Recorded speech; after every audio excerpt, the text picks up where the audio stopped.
आज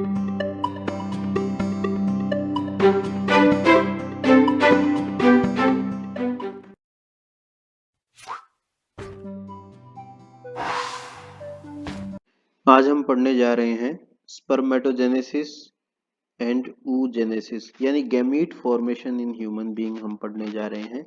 स्पर्मेटोजेनेसिस है male gamete का फॉर्मेशन एंड oogenesis है फीमेल गैमीट का फॉर्मेशन।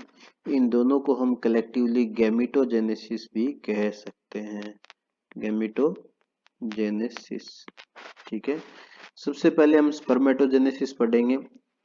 इससे पहले यह डायग्राम मैं मेल रिप्रोडक्टिव सिस्टम के अंदर भी आपको शो कर चुका हूँ, फीमेल रिप्रोडक्टिव सिस्टम्स के अंदर भी शो कर चुका हूँ। आप इसको ध्यान से देख लें और बार बार बनाने का प्रयास भी करें। हम देखते हैं स्पर्मेटोजेनेसिस। स्पर्मेटोजेनेसिस में हमने डिस्कस किया था कि इस तरीके से ये जो मेल रिप्रोडक्टिव सिस्टम है हमने बनाया था, उसमें ये टेस्टिस थे। टेस्टिस का जब हम सेक्शन काट के देखते हैं, काट के देखते हैं, उसके अंदर बहुत सारी ये क्या दिखती हैं, सेमिनिफेरस ट्यूब्यूल्स दिखती हैं, सेमिनिफेरस ट्यूब्यूल्स। और इन सेमिनिफेरस ट्यूब्यूल्स में से अगर एक ट्यूब्यूल को हम बड़ा करके देखें तो आपको इस तरह से दिखाई देंगी। इसके आसपास दूसरी ट्यूब्यूल्स भी ऐसे हो सकती हैं, उनके बीच में इंटरस्टिशियल सेल्स भी हो सकती हैं जो कि टेस्टोस्टेरोन हार्मोन प्रोड्यूस करती हैं। लेकिन हमें एक ही स्ट्रक्चर में सब कुछ यहाँ पर देखने को मिल रहा है। यहाँ देखिए, इसके अंदर ये जो बाहर की तरफ है, ये जो सेल्स हैं, मैं हाईलाइट किए देता हूँ, ये जो बाहर की तरफ सेल्स हैं, ये वाली, ये सारी की सारी क्या है, जर्मिनल एपिथीलियम है। ठीक है, जर्मिनल एपिथीलियम के बाद क्या है, आप देखेंगे प्राइमरी स्पर्मेटोसाइट्स हैं।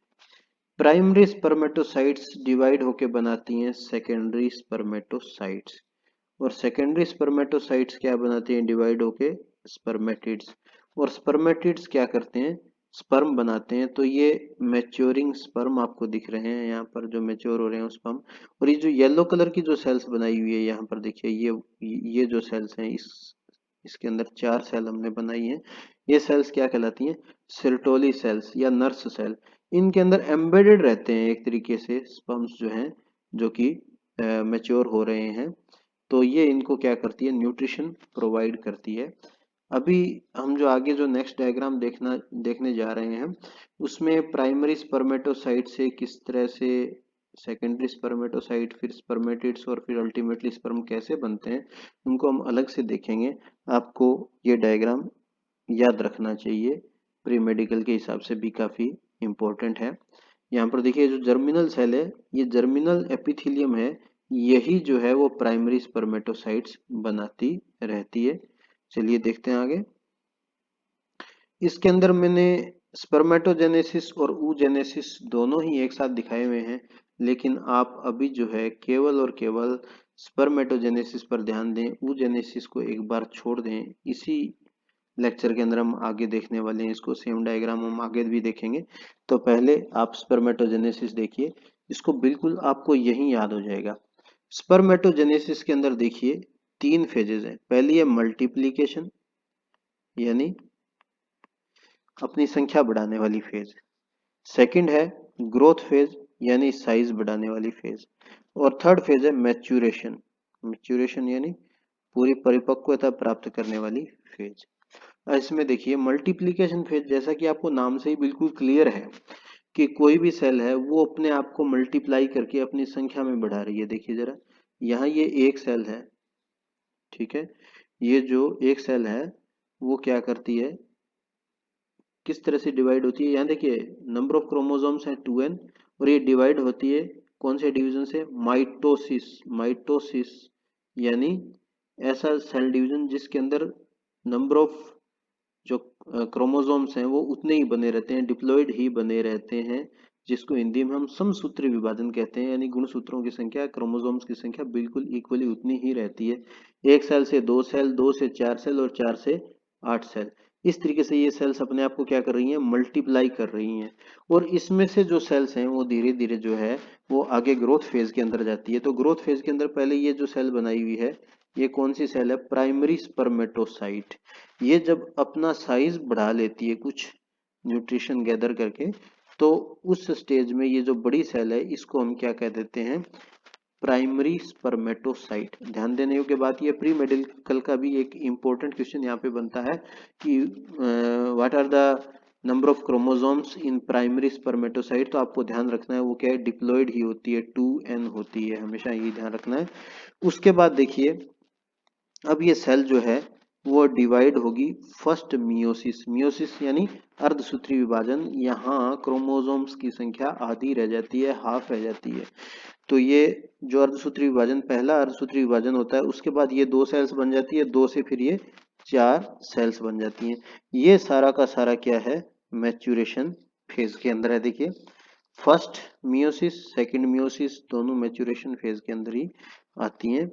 और इस तरीके से आप ये भी ध्यान रखें, जब भी मियोसिस होता है तो एक सेल से कितनी सेल्स बनती हैं, 4 सेल्स बनती हैं। एक सेल से कितनी सेल्स बनती हैं, 4 सेल्स। ये चारों सेल्स जो हैं वो आगे स्पर्म को बनाती है, जिसको क्या कहते हैं, स्पर्मियोजेनेसिस, यानी स्पर्मेटिड बन जाती हैं ये चार।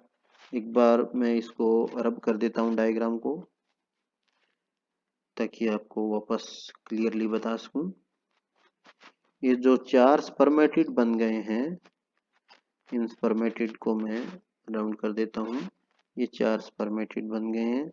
इन 4 स्पर्मेटिड से ये स्पर्म्स का फॉर्मेशन क्या कहलाता है, स्पर्मियोजेनेसिस। ये भी नीट का प्री मेडिकल का इंपॉर्टेंट क्वेश्चन है। तो एक बार फिर से देख लें, मैच्यूरेशन फेज, ग्रोथ फेज, नहीं sorry, multiplication phase, growth phase and maturation phase. First phase multiplication, second phase growth phase और थर्ड फेज जो है वो मैच्यूरेशन फेज है। मल्टीप्लीकेशन के अंदर आपको पता है सेल्स 2n है और लास्ट तक 2n ही रहती हैं, अपनी संख्या को बढ़ाती हैं, 1 से 2, 2 से 4, 4 से 8 सेल्स बन जाती हैं। और इस तरीके से इनमें से कोई भी एक सेल जो है वो आगे चल के अपना जो है साइज बढ़ाती है। और जो साइज बढ़ाने वाला ये जो प्रोसेस है, ये जो फेज है, इसको हम क्या कहते हैं, ग्रोथ फेज कहते हैं। यहाँ इस सेल को हम कहेंगे पूरी मेच्योरिटी लेने के बाद, बड़ी हो जाने के बाद, इसको प्राइमरी स्पर्मेटोसाइट बोलेंगे। और यह 2n होती है, यानी डिप्लॉइड होती है। ये भी आप ध्यान रखें, ग्रोथ फेज तक सेल्स क्या होती हैं, डिप्लॉइड होती है।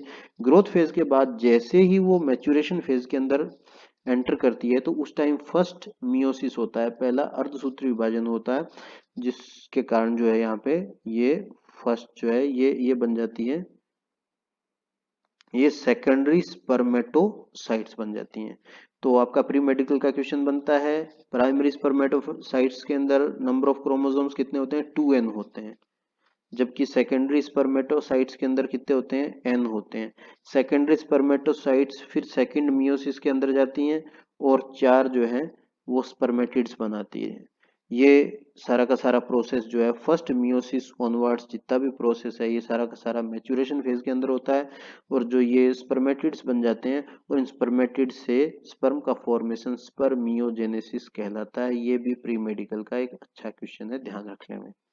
ठीक है, तो ये तो था स्पर्म फॉर्मेशन का। स्पर्म फॉर्मेशन होने के बाद वो जो है वास डिफरेंस से सेमिनल वेजाइकल में आ जाते हैं। ये आपने मेल रिप्रोडक्टिव सिस्टम के अंदर देखा ही था।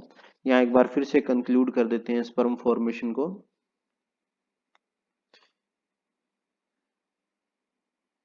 जर्मिनल एपिथेलियम से प्राइमरी स्पर्मेटोसाइट्स बनती हैं। प्राइमरी स्पर्मेटोसाइट्स जो है वो पहले मल्टीप्लिकेशन, बाद में ग्रोथ और उसके बाद मैच्यूरेशन फेज के अंदर जाकर के स्पर्मेटिड्स बनाती हैं। स्पर्मेटिड से क्या बन जाते हैं, स्पर्म्स बन जाते हैं। इसको वापस वही दिया हुआ है, प्राइमरी स्पर्मेटोसाइट क्या थी, 2n। ध्यान देने योग्य बात है।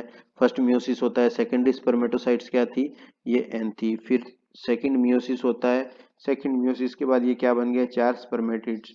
और 4 स्पर्मेटिड्स के बाद ये क्या बन गया, 4 स्पर्म्स। ये जो प्रोसेस है स्पर्मेटिड से स्पर्म फॉर्मेशन का क्या कहलाता है, स्पर्मियोजेनेसिस। नोट कर लेंगे, स्पर्मियोजेनेसिस। ठीक है, ये तो था स्पर्म फॉर्मेशन का प्रोसेस। इसके बाद हम स्पर्म की पूरी स्ट्रक्चर देख लेते हैं। स्पर्म के स्ट्रक्चर के अंदर देखिए, head, neck, middle piece, tail and end piece.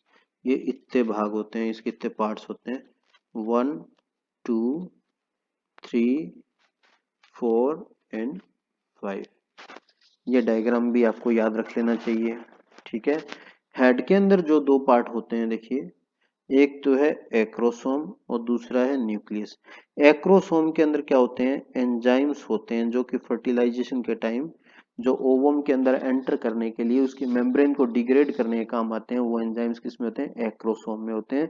ये आपका प्री मेडिकल का क्वेश्चन है, इसको भी ध्यान कर ले में। इसके बाद है ये न्यूक्लियस। न्यूक्लियस के अंदर नंबर ऑफ क्रोमोसोम्स कितने होते हैं, एन होते हैं, यानी हैप्लॉइड होते हैं ये, ठीक है। इसके बाद है जो है नेक। नेक जंक्शन पॉइंट है इसका मिडिल पीस का और हेड का। और नेक के बाद है मिडिल पीस। मिडिल पीस के अंदर मेजर जो ऑर्गन होता है, सेल ऑर्गेनेल होता है, वो होता है माइटोकॉन्ड्रिया। और माइटोकॉन्ड्रिया काफी बड़ा होता है, यानी काफी बड़ा है, ये एनर्जी प्रोवाइड करता है इस स्पर्म को मूव करने के लिए। इसके बाद है टेल, वो इसकी बैलेंसिंग के लिए और मूवमेंट के लिए होती है, टेल और एंड पीस, ठीक है। टेल के अंदर वही 9+2 अरेंजमेंट है। ये भी एक प्री मेडिकल का इंपॉर्टेंट क्वेश्चन है, ठीक है। तो ये पूरी की पूरी स्ट्रक्चर है स्पर्म की, आप याद रख ले में, बार बार बना करके इसकी एक्सरसाइज कर ले में, आप कंप्लीटली आपको आनी चाहिए ये। चलिए अब शुरू करते हैं oogenesis। oogenesis में ये पहले ओवरव्यू आपको बताया हुआ है। ओवरव्यू में देखिए, ये फीमेल रिप्रोडक्टिव सिस्टम है। फीमेल रिप्रोडक्टिव सिस्टम में आपको पता है दो ओवरीज हैं। एक ओवरी को हम अलग निकाल करके इसकी इस पोर्शन को हम बड़ा करके देख रहे हैं इस डायग्राम के अंदर। इस डायग्राम के अंदर देखिए, पहले तो है oogoनियम। oogoनियम के बाद प्राइमरी ooसाइट। प्राइमरी ooसाइट के बाद जो है उसके ऊपर बहुत सारी लेयर जो है डिपॉजिट होने लगती है, सेलुलर लेयर्स।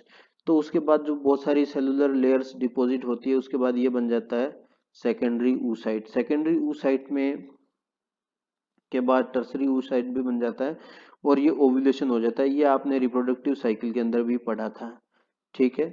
ओव्यूलेशन हो जाने के बाद ये जो जगह बच जाती है, खाली जगह बच जाती है, ये कॉर्पस ल्यूटियम में चेंज हो जाती है। कॉर्पस ल्यूटियम का क्या काम है, वो प्रोजेस्टेरोन की फॉर्मेशन करता है। अगर फर्टिलाइजेशन हो जाता है तो ये परसिस्ट करता है, अगर ये फर्टिलाइजेशन नहीं होता है तो ये कॉर्पस एल्बिकेंस बना देता है। उसके बाद प्रोजेस्टेरोन लेवल जो है वो नीचे गिर जाता है। तो ये तो थी स्ट्रक्चर ओवरी की। ओवरी की स्ट्रक्चर में आप ये याद जरूर रखें इसको। आपने देखा था कि मेल रिप्रोडक्टिव सिस्टम के अंदर, या अभी हमने जो स्पर्म जेनेसिस हमने देखा था, उसके अंदर जो थी वो स्पर्म जो ट्यूब्यूल्स थी, सेमिनिफेरस ट्यूब्यूल्स, उनकी स्ट्रक्चर देखी थी। यहाँ आप ओवरी की स्ट्रक्चर देख रहे हैं जो कि फीमेल रिप्रोडक्टिव पार्ट का एक हिस्सा है।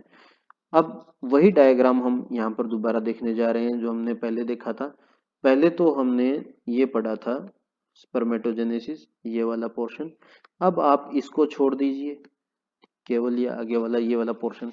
ये मैंने डायग्राम दोनों साथ में इसलिए बनाए थे ताकि इनमें कोई आपको बिल्कुल इनके बीच में जो भी डिफरेंसेस हैं वो क्लियर कट आपको समझ में आ जाए, आपके मन में बिल्कुल कोई भी कंफ्यूजन ना रहे।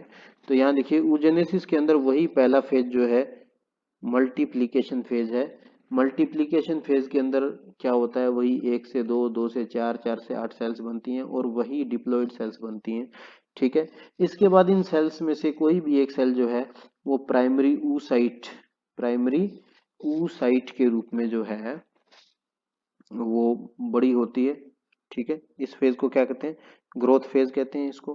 ग्रोथ फेज के बाद ये मैच्योरेशन फेज के अंदर एंटर करती है। और मैंने आपको बताया था मैच्योरेशन फेज के अंदर एंटर कब करती है, जब फर्स्ट मियोसिस हो जाता है। फर्स्ट मियोसिस होता है, यहाँ थोड़ा सा डिफरेंस है, यहाँ स्पर्मेटोजेनेसिस से थोड़ा सा डिफरेंस है। तो पहला जब मियोसिस इसके अंदर होता है, पहला अर्धसूत्री विभाजन जब होता है, रिडक्शन डिवीजन जब होता है, तो उस टाइम एक तो सेकेंडरी ooसाइट बन जाती है और दूसरी क्या बन जाती है, फर्स्ट पोलर बॉडी। दोनों के अंदर ही नंबर ऑफ क्रोमोसोम क्या है, n, यानी हैप्लॉइड है, ठीक है। इसके बाद सेकेंडरी मियोसिस होती है। सेकेंडरी मियोसिस में भी आपको मैं बता दूं, सेकेंडरी जो मियोसिस होती है, जो सेकंड मियोसिस होती है उसके बाद, और अच्छा सेकंड मियोसिस किस में होती है, सेकेंडरी ooसाइट में होती है, ये आप ध्यान रखें। और ये जो सेकंड मियोसिस कब होती है, बिल्कुल फेलोपियन ट्यूब के अंदर फर्टिलाइजेशन से जस्ट पहले होती है। ये आपको जरूर ध्यान में रखना है, ये प्री मेडिकल का इंपॉर्टेंट क्वेश्चन है, आप इसको याद रख लें अच्छे तरीके से, ठीक है। और वहां भी क्या है, जो सेकंड पोलर बॉडी होती है वो भी उसमें बन जाती है, फर्स्ट पोलर बॉडी से दो पोलर बॉडी बन जाती है। इन पोलर बॉडीज का कोई सिग्निफिकेंस नहीं होता है, ये एक तरीके से क्रोमोसोम्स को सेपरेट करने का एक सिस्टम है। ये रिप्रोडक्शन के अंदर कोई पार्ट नहीं लेती हैं ये वाली, ठीक है। टोटल जो है, यहाँ आपने देखा था कि ये सेकेंडरी oocyte है। इधर आप जो स्पर्मेटोजेनेसिस के अंदर भी देख रहे थे कि सेकेंडरी स्पर्मेटोसाइट से दो दो स्पर्मेटिड्स बने। इसी तरीके से यहाँ भी दो दो ओवम बनने चाहिए थे, लेकिन होता क्या है, एक ओवम बनता है, क्योंकि यहाँ न्यूट्रिशन की ज्यादा जरूरत होती है। एक ओवम बनता है, एक पोलर बॉडी, और इधर एक पोलर बॉडी से दो पोलर बॉडीज बन जाती है। इस तरीके से टोटल तीन पोलर बॉडीज यहाँ पर फॉर्मेशन हो जाती है, एक ओवम का फॉर्मेशन होता है। बात वही है, संख्या वही चार रहती है, चारों के अंदर नंबर ऑफ क्रोमोसोम्स क्या है, n है। क्योंकि यहाँ न्यूट्रिशन की ज्यादा जरूरत होती है, तो चारों में से केवल एक सेल ही ओवम के रूप में जो है मैच्योर हो पाती है। और ये जो डिवीजन है, जो हम कह रहे थे सेकंड मियोसिस कब होता है, just prior to fertilisation, fertilisation से जस्ट पहले ये होता है। ये आपके लिए इंपॉर्टेंट क्वेश्चन बनता है प्री मेडिकल का। इसी को थोड़ा सा मैंने एक डायग्राम फ्लो चार्ट के थ्रू मैंने और भी क्लियर किया है। तो प्राइमरी फॉलिकल्स, जो प्राइमरी फॉलिकल्स होते हैं उनकी जो संख्या है वो 60,000 से 80,000 तक होती है प्यूबर्टी में। यानी जब रिप्रोडक्टिव एज शुरू होती है उस टाइम 60,000 से 80,000 ईच ओवरी, प्रत्येक ओवरी के अंदर 60,000 से 80,000 होती है, ठीक है। इसके बाद सेकेंडरी फॉलिकल्स बनते हैं, फिर टर्सरी फॉलिकल्स बनते हैं, और इन फॉलिकल्स के बाद ही यहाँ देखिए फर्स्ट मियोसिस होता है, ठीक है। फर्स्ट मियोसिस होने के बाद अंदर क्या रह जाता है, सेकेंडरी oocyte। आप पीछे देख पाए हैं सेकेंडरी oocyte, एक बार पीछे दोबारा दिखा देता हूँ, पीछे वाली स्लाइड में इसको मैं क्लियर कर देता हूँ। देखिए ये रहा फर्स्ट मियोसिस। फर्स्ट मियोसिस के बाद क्या बनता है, सेकेंडरी oocyte और एक पोलर बॉडी। तो यहाँ देखिए फर्स्ट मियोसिस होता है, तो ये देखिए फर्स्ट पोलर बॉडी बन गई और सेकेंडरी oocyte बन गया। अब सेकेंडरी oocyte ही ओव्यूलेशन के टाइम होती है, यानी 14th डे जो हमने पढ़ा था रिप्रोडक्टिव साइकिल के अंदर, उसमें वहीं पे ही क्या होता है, सेकेंडरी oocyte होती है। और ये ओवम और सेकेंड पोलर बॉडी कब बनते हैं, जस्ट प्रायर टू फर्टिलाइजेशन। ये सब आपको बिल्कुल क्लियर हो गया होगा, आपको ढंग से समझ में आया होगा, आपने लेक्चर को एंजॉय किया होगा। आप मेरे इस चैनल को लाइक, सब्सक्राइब एंड शेयर जरूर करें। Thank you.